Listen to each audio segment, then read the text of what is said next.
Pessoal, a gente vai estudar posições relativas de duas retas em um plano. Então, tem no livro de vocês, na página 140, certo? Dê uma lida aí nesses exemplos, nessas definições, que para poder a gente resolver a tarefa. Então vamos lá. Eu fiz um pequeno fichamento aqui. Posições relativas de duas retas em um mesmo plano. Então vamos lá. Primeiro, vamos entender posições relativas. Posições é o modo que a reta se encontra, seja vertical, inclinada, horizontal. Relativas é que tem relação, que não só tem apenas uma reta, pode ter mais de uma. Como diz aqui, ó, duas retas em um plano. Então, elas vão ter mais de duas retas em um mesmo plano. A gente vê aqui, ó, retas coplanares estão em um mesmo plano. Então, quer dizer que o que são retas coplanares são retas que estão no mesmo plano. Tipo aqui, ó, esse plano aqui é alfa, que nem a gente vê aqui, ó. Esse aqui é o plano beta. Então, esses dois planos aqui, essas duas retas, a reta R e a reta S, elas não são coplanares. Por quê?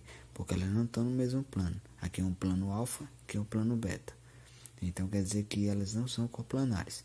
Agora, essa figura aqui, que eu tenho esse plano ômega, o nome desse plano é ômega.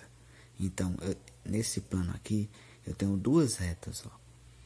Reta A, reta B. Então quer dizer que essas retas aqui são coplanares, porque elas estão no mesmo plano, diferente dessas duas, beleza? Pessoal, a gente vai estudar a classificação das retas coplanares agora, que está na mesma página, na 140. Então vamos lá. Existem três classificações, pessoal. A gente vê aqui concorrentes, paralelas e coincidentes. Vamos entender cada uma. As retas coplanares concorrentes é o seguinte: ela tem duas retas que se cruzam. Então, se elas se cruzam, então são concorrentes. Eu tenho a reta S e a reta R aqui, ó. Então quer dizer que elas são concorrentes porque elas se cruzam. Então, se elas se cruzam, elas são concorrentes e elas são coplanares porque elas estão no mesmo plano, que é o plano alfa. Então, a representação desse plano é assim, ó, R, um X, S. O R é dessa reta, o S é dessa reta e o X que indica que elas são concorrentes. Então, aqui eu tenho duas retas concorrentes no mesmo plano. Então, essa aqui é uma classificação das retas coplanares. Essa outra classificação aqui retas paralelas. No caso, elas são duas retas que estão no mesmo plano, alfa, né? Reta R, reta S, elas estão na mesma direção, ó. Estão uma ao lado da outra, então quer dizer que elas são paralelas. Como é a representação? Tá aqui, ó, R, que é essa reta aqui, S, que é de baixo, e duas barras. Essas duas barras indicam o quê? Indica que são paralelas. Então, quando eu quero dizer que algo é paralelo, por exemplo, se A é paralelo a B, então A é paralelo a B. Se eu quisesse dizer que elas são concorrentes, eu teria que colocar assim: A é concorrente a B. Então, entendam esses símbolos que ficam no meio entre as letras, entre as retas, certo? Então, vamos para o próximo. Coincidente. Coincidente, pessoal, é o seguinte: é uma reta em que...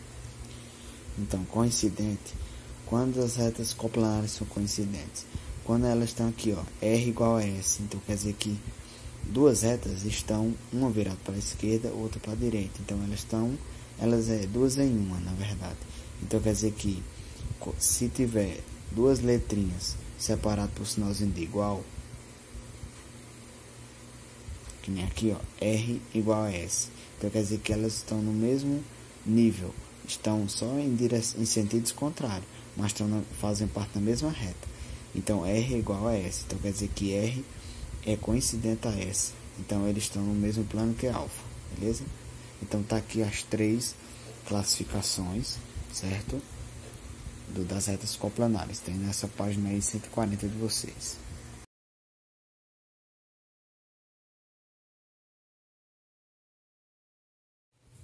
Pessoal, a gente vai estudar agora ângulos e sua medida.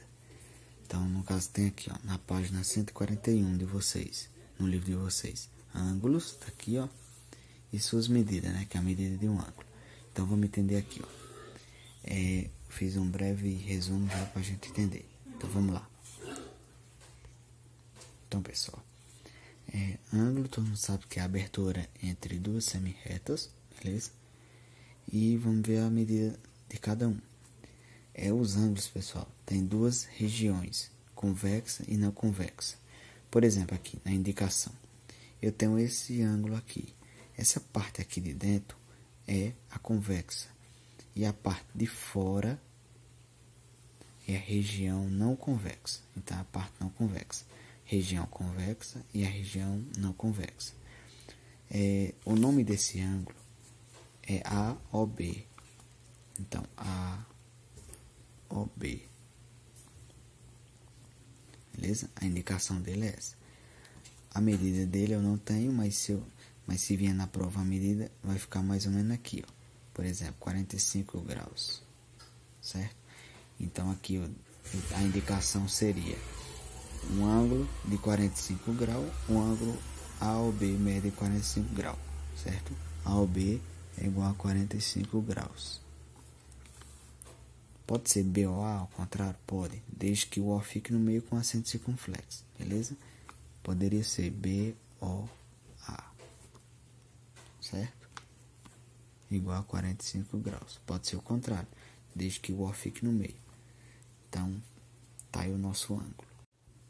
Pessoal, a gente vai ver o instrumento que mede o ângulo, a medida do ângulo é o transferidor, instrumento que indica o valor do ângulo.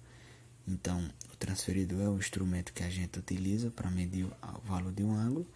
E eu quero que vocês prestem muita atenção aqui, ó. Pessoal, quando vier um 1 e uma bolinha, quer dizer que é 1 grau. Então, quer dizer que 1 grau, a medida de um ângulo agora, vamos ver, viu? Tá na página 141, ó.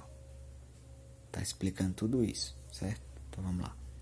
Ó, 1 grau, pessoal, é equivalente a 60 minutos. Beleza? Então, a cada 60 minutos é 1 grau. A cada 60 é 1 grau. Um e um tracinho em cima quer dizer que é minuto. Aqui o 60. O 60 tem um tracinho aqui. Então, quer dizer que aqui é 60 minutos. 1 grau, 60 minutos. 1 minuto, pessoal, é igual a 60 segundos. Tem 2 tracinhos segundos, ó.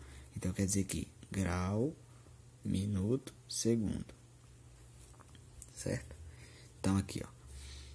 1 minuto é igual a 60 segundos. Beleza? Então, não pode esquecer disso. 1 grau, ele tem... Se eu quisesse transformar ele em segundo, quantos segundos tem 1 grau? Pessoal, tem 3.600 segundos. Então, quer dizer, cada grau tem 3.600 segundos. Vamos de novo. 1 grau tem 60 minutos. 1 minuto tem 60 segundos. 1 grau tem 3.600 segundos. Beleza? Então não esqueçam dessas medidas, porque a gente vai usar mais na frente. Beleza?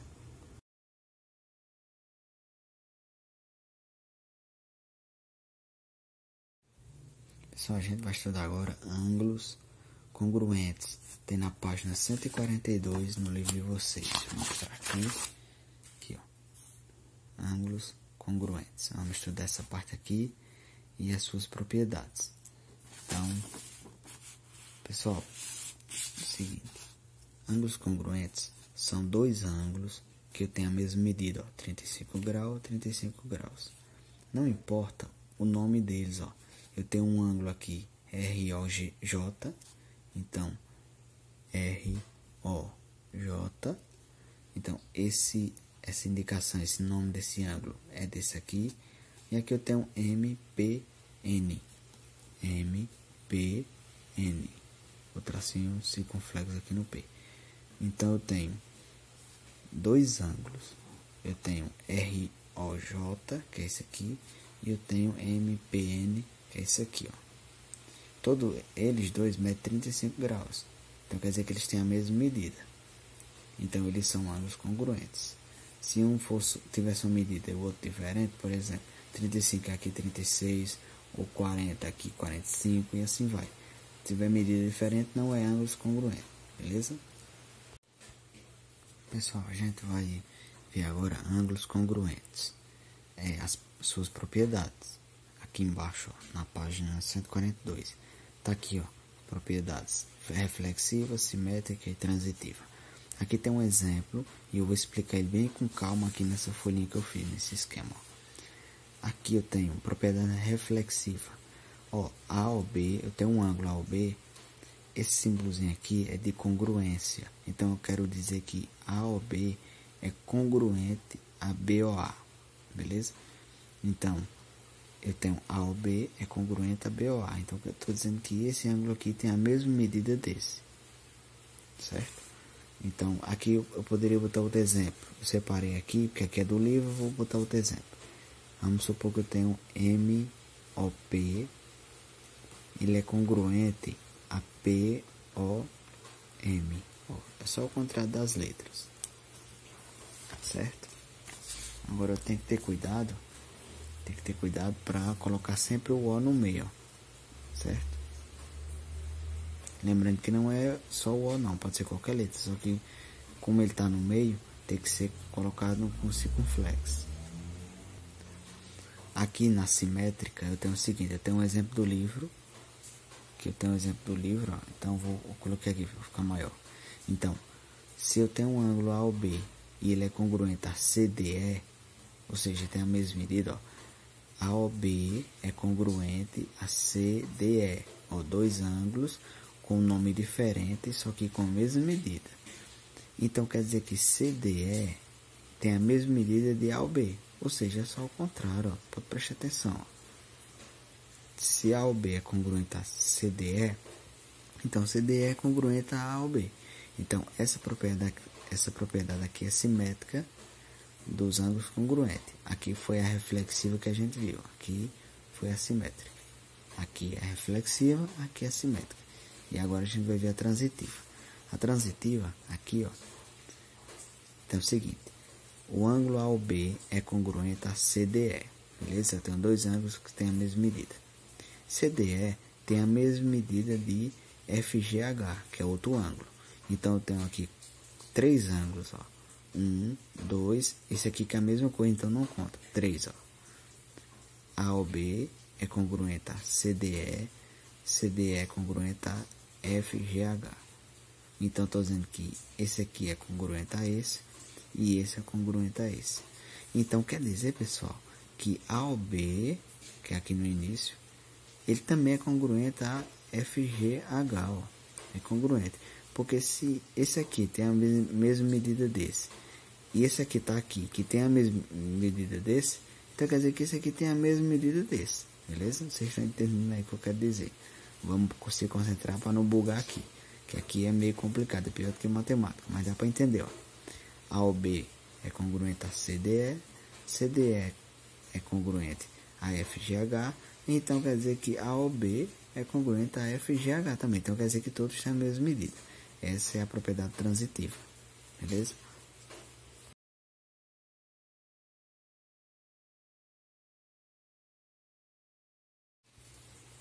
Pessoal, vocês vão responder essa aplicação aqui da página 142 do livro de vocês. Ela começa na 142 e termina aqui, ó, na 143, beleza? Ângulos consecutivos a gente vai estudar só na próxima aula. Então, só essa atividade.